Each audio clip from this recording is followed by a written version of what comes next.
Hello, welcome back to my tutorial for Snake game on Java. And in this video I will show you the cloud class. So you can see here this is the class clock.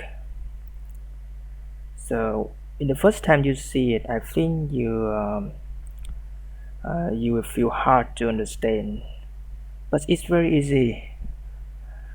So in this video I will explain it to you. Okay, before we do that, we need to get the idea. We need to imagine what thing we will do. Okay, so let's go to the game, the snake game. In the loop game we wrote in the last video. So uh, all right, in the last video we know about the frame time. So the frame time is the time that the game update. All right, and you know, the frame time is very short. So I run my old project and you can see it something. All right, when I play the game, you see uh, the game should update when ever when every time the snap move. You can see when the snap move, the foot score changes, and the snap is moving. So we don't need uh, update it every time in a frame. Alright, so we need to limit the time for the movement. Alright, you see the movement of the snake is very slow for the frame time.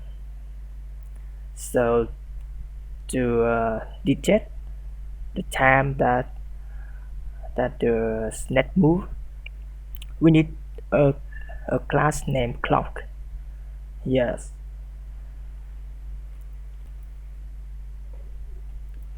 So for the update here, we will check if the time if the clock uh, allow the update counts, the update will be invoked. All right, so let's go to the clock class. I'm I think I will copy all the code of this class and write them and then explain it to you. Okay, go to snake and path the class here. All right, so now we have the class. Maybe I will remove command for the class is faster. Sorry, for class is shorter and you can see it easily.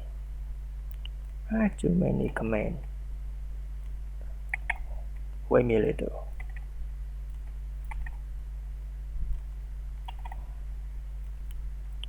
Finish. All right. I will explain everything in this class by step. The first one you can see a millisecond per millis represent for millisecond and millisecond per cycle. So now for the cycle, I will explain it. What is a cycle? Open pen. All right. Now we have a timeline here, and you can see I will separate the timeline to several parts. Every part represents for a frame. every every part equal a frame time, you know. And because we have 50 frame in a second, 50 frame per second, so all the part of frame here is not enough for a second, right? So this is the sort of the time, maybe less than a second. All right, so for every part here equal frame time. And before I said before, the frame time is very short.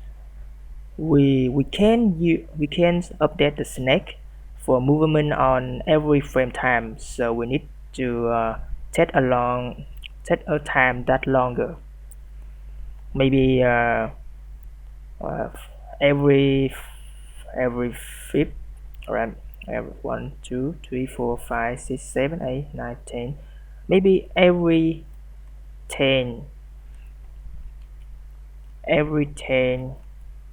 frame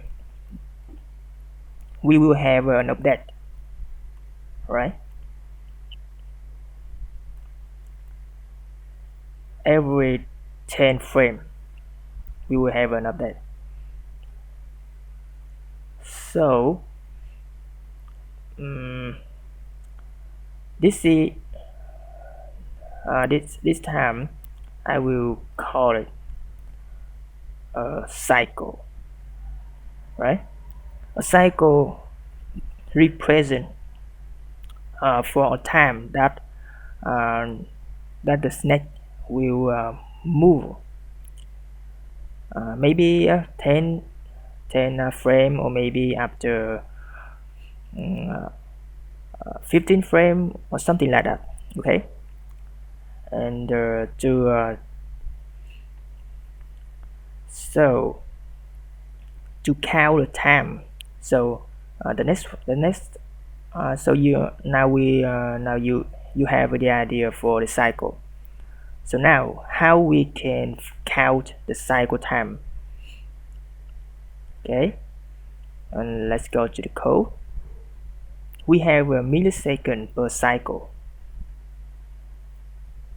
All right, so millisecond per cycle is like I said before, is the time of the cycle. So for a constructor here, you can see we here a cycle per second. We will get a parameter, get a value that equal the cycle per second.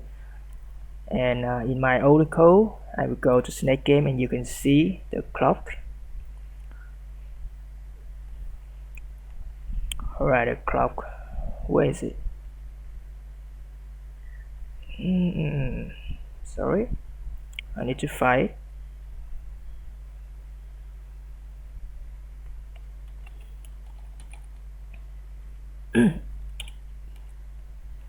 Alright, a clock in a star game.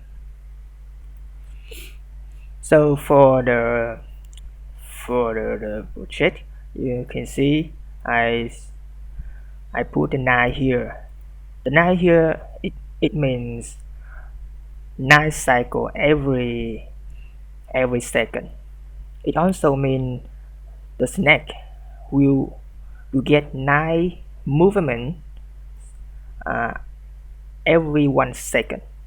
If I put here 1, so the snake will okay, I'll run it for you and you can see it, right?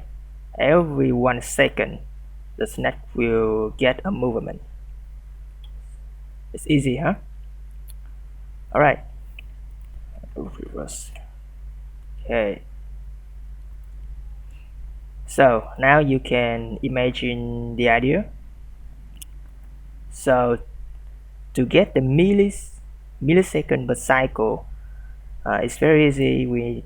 just go to this method, and you can see we just set the millisecond per cycle equal 1 second, and divided by the cycle per second is plus 1000. Plus 1000 mean we convert the second to the millisecond. Is very easy. Okay, so now we have a millisecond per cycle. Okay, and reset in right, reset. We just set some parameter to the beginning. Alright, it's all game, and so the last update, the next time, the next one we have is the last update. Last update mean you the first time you play the game, the time you get to for the last update here. This is the first time, the last time update of the beginning of the cycle, and when the cycle is finished, the last will update. Not here. Last time update, I think it's maybe equal the frame time. Yes, because we can't update. We can't update here. Can't update the clock every frame, so we can get the last update for every frame. The end of the every frame. Okay, and it's the next one. We have an elapsed cycle. Elapsed cycle just the alright. Sometimes the time is maybe the time for every frame. You know, every frame may be not equal a frame, so sometimes it's bigger, it's greater, and you will get the assist time, and after that, after the update, you can plus it, so you can calculate the exact time for every cycle. Alright,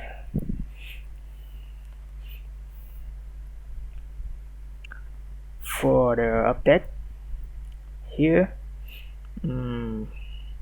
right, okay,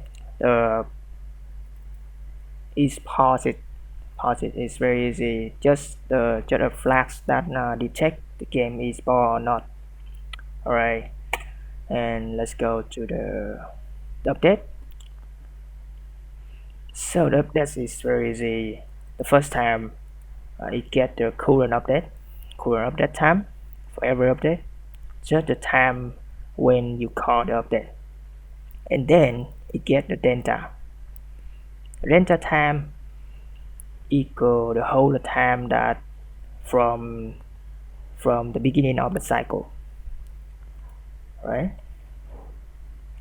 for the cycle, if you get the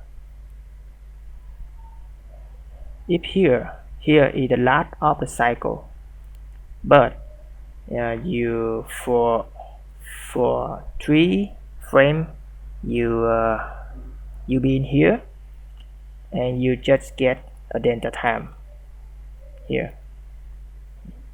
Delta time is the time from the beginning of the cycle to the time that the update being. Alright, so it's equal the current update minus the last update and plus the set cycle. The set cycle, like I said before, and then I will calculate the elapsed cycle.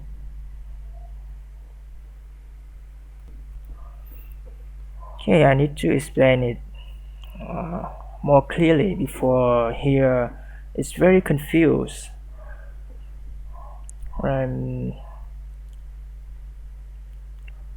Alright, I will explain it the idea. So first I need to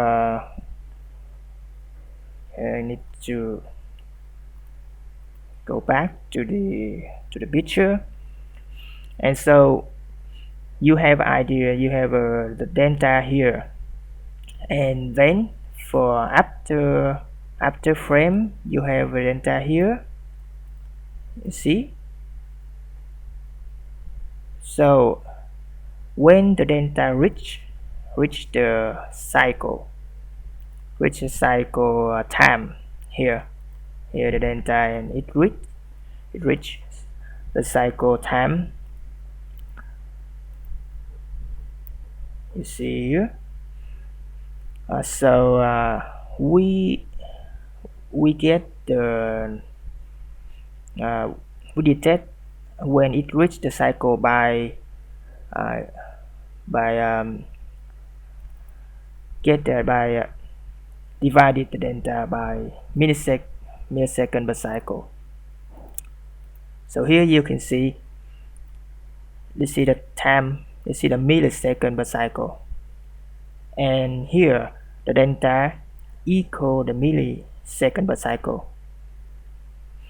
So when you get data divided by millisecond per cycle, you can get 1 equal 1 now will be assigned to the elapsed cycle. Alright, and the excessive cycle, you can see because every time you divide it here, you can get the data bigger than the elapsed cycle, sorry, bigger than the millisecond per cycle. So we need to get the time to get this time, this excess time, to plot it in the next cycle. So your update is it will be right. Yes. If you don't do that, your update may be maybe beginning from here, and right, maybe beginning from here. So this time is not contained in the whole of the updates, so it's not good. Alright, I think you can understand more clearly. And so now, for after we count the data is bigger, greater than millisecond per cycle, we will get an elapsed cycle. Now elapsed cycle equal 1, and so if we call has elapsed cycle here, return a boolean if the cycle greater than 0, and we can get true, and we minus that elapsed cycle. If true, we will update the snack. Just easy, huh? Alright, go back to the snack game, and now we will define the clock, and for the name,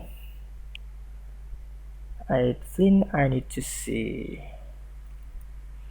I will put the name in logic timer for the same with my old project, so you can easy to compare it. Alright, and go to start game, and for logic timer equal new clock, and put 9, and for here, because we don't have any snack here, so we just update the I variable here. so you can see the change it every cycle of that. and and here we just get the logic timer update update and for the y, sorry, for the I variable, we just check if logic timer has elapsed cycle, and we just plus the i's variable, and then right, not then, because the I cycle update for the line we draw on the window. Alright, maybe I will plot the 10 so you can easy to see the change. Alright, see it? This is the movement, and change the clock is 1. You can see it's like, yes, it changes every second. Alright, now you can imagine the idea and you can understand the code in the clock class. Okay, I'll change it to 9. Alright, so this is the end of the video. If you like it, this video, please like and share it. Thank you for watching and see you next time. Bye bye.